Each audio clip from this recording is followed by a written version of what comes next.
Everyone, আসসালামু আলাইকুম। তোমরা সবাই কেমন আছো? আশা করি অনেক ভালো আছো। আমি আলহামদুলিল্লাহ অনেক ভালো আছি। তো দেখতে পাচ্ছ এখানে একটা আস্ত কাঁঠাল নিয়ে চলে আসছে তোমাদের ভাইয়া, কাঁচা কাঁঠাল। তো অনেকদিন হলো কাঁচা কাঁঠালের এবছরের প্রথম তরকারি খাবো আর কি। এবছরে কাঁচা কাঁঠালের তরকারি খাওয়া হয়নি। তো দেখতেই পাচ্ছ আস্ত গোটা কাঁঠালটা আমি কিন্তু কেটে নিছি, আর এখানে এক গামলা ভর্তি হয়ে গেছে কাঁঠাল। আর এখানে আমি লবণ আর হলুদ দিয়ে দিয়েছি। এটা এখন আমি চুলায় বসাই দেবো সেদ্ধ। আসলে আজকে রান্না বান্না শেষ হয়ে গেছে দুপুরবেলা, আর তোমাদের ভাইয়া কাঁঠালটা নিয়ে আসছে, তো ভাবলাম কেটে সুন্দর করে সেদ্ধ করে রেখে দিই, এটা রান্না করব আগামীকাল। আর রেসিপিটা তো অবশ্যই তোমাদের সাথে শেয়ার করব। তো দেখতেই পাচ্ছ আকাশের অবস্থা খুবই খারাপ, কালো একেবারে মেঘ অন্ধকার হয়ে আসছে, কখন জানি বৃষ্টি চলে আসে। তো খুব তাড়াতাড়ি করছিলাম, কারণ আমার রান্নাঘরটা একেবারেই ভালো না, তোমরা তো জানোই। এই তো দেখো দেখতে দেখতে কিন্তু আমার কাঁঠালটা সেদ্ধ করা হয়ে গেছে। আমি এখানে দেখছিলাম যে পানি আছে কিনা, এখন ঝাঁকায় এটা ঢেলে সুন্দর করে ঠান্ডা করে তারপরে রেখে দেবো ফ্রিজে। আসলে অনেকগুলো, একটা কাঁঠাল কেটেছি, এতগুলা হয়েছে, 2-3 দিন খেতে হবে, তাই 2-3 দিন খাওয়ার জন্য 2-3 জায়গায় আমি রেখে দেবো ফ্রিজে। তো দেখতেই পাচ্ছ এখানে ঝাঁকায় ঢেলে নিছি, এবার এটা ঠান্ডা করার জন্য রেখে দেবো কিছুক্ষণ। আসলে কাঁঠালের তরকারি না আমার খুবই ভালো লাগে, সবাই খুব পছন্দ করে। আসলে রুটি বা ভাতের সাথে সবার সাথেই খেতে ভালো লাগে।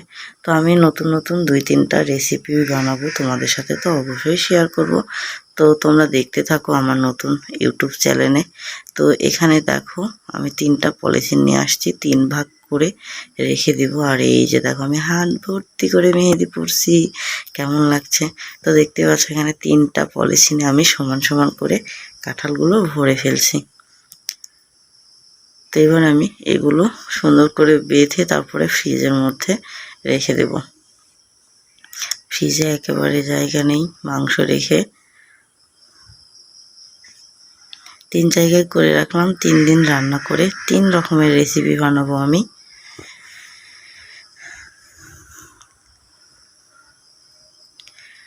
তো যাই হোক, ফ্রিজে সব রেখে আমি এদিকে খাওয়া দাওয়া করে, আমার ছেলে আসছিল, ওকে খাওয়া দাওয়া করে তারপর প্রাইভেটে পাঠিয়ে দিছি। আর এই যে দেখো পরের দিন চলে আসছি, দেখো ডিপে রাখছিলাম জমা হয়ে আছে, তো একটা বাটির মধ্যে ঢেলে নিছি। এগুলোই আজকে রান্না করব।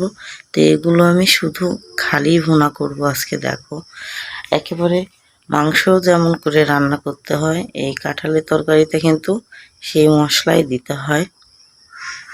তো এখানে দেখতেই পাচ্ছ মরিচ আর পেঁয়াজ, তেজপাতা, কিছুটা গরম মশলা দিয়ে দিয়েছি তেলের উপর।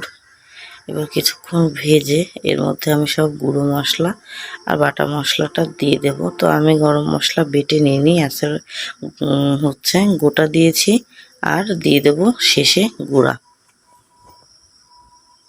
তো মশলাটা সুন্দর করে কষানোর পর কাঁঠালগুলো দিয়ে দেবো। আসলে কাঁঠালগুলো তো সেদ্ধ করাই ছিল, যার কারণে বেশি সেদ্ধ করার দরকার হয় নাই। এগুলো দিয়ে সুন্দর করে নেড়ে একটু কষিয়ে নেওয়ার পর আমি এর মধ্যে দিয়ে দেবো পরিমাণ মতো পানি, দিয়ে এটা রান্না করে নেব।